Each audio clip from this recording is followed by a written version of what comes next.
কলকাতায় অনুষ্ঠিত ১৬তম টেলিসিনে অ্যাওয়ার্ডে বর্ষসেরা নায়কের পুরস্কার গ্রহণ করতে আজ পশ্চিমবঙ্গে উড়াল দিয়েছেন শাকিব খান। আগামীকাল সেখানে দেয়া হবে পুরস্কার। একই অনুষ্ঠানে আজীবন সম্মাননা দেয়া হবে বাংলাদেশের নায়ক রাজ রাজ্জাককে। এছাড়াও সঙ্গীতে বাংলাদেশ থেকে আইয়ুব বাচ্চু, হাবিব ওয়াহিদ ও কণা এবং চলচ্চিত্রে নুসরাত ফারিয়াকেও সম্মানিত করা হচ্ছে বলে জানা গেছে। পাশাপাশি কলকাতা থেকে রঞ্জিত মল্লিককে আজীবন সম্মাননায় ভূষিত করা হচ্ছে। এ পুরস্কার প্রাপ্তি প্রসঙ্গে শাকিব খান বলেন, যে কোনো প্রাপ্তি আনন্দের, বিশেষ করে বিদেশিরা যখন বাংলাদেশের কাউকে সম্মানিত করেন এটা আরও বেশি আনন্দের, কারণ দেশের গণ্ডি পেরিয়ে বিদেশেও যে আমাদের শিল্পী সত্তা প্রতিষ্ঠিত হচ্ছে এটা তারই উদাহরণ।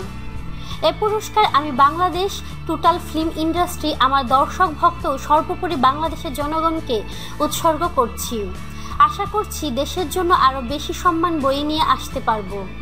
এদিকে আসছে ঈদে মুক্তি পাচ্ছে শাকিব খানের দুটি ছবি। বুলবুল বিশ্বাসের রাজনীতি ও যৌথ প্রযোজনায় নির্মিত জয়দীপ মুখার্জির নবাব। এর মধ্যে সম্প্রতি প্রকাশ হয়েছে নবাব ছবিতে শাকিব শুভশ্রীর একটি গান। এই গানেই মাত করেছেন দর্শকদের। নতুন লুকে শাকিব খানের প্রশংসায় মেতে উঠেছেন দর্শকরা। তো প্রিয় বন্ধুরা, আপনাদের কি মতামত তা কমেন্টের মাধ্যমে আমাদেরকে জানিয়ে দিন। আর অবশ্যই আমাদেরকে লাইক, কমেন্ট, শেয়ার এবং সাবস্ক্রাইব করতে ভুলবেন না।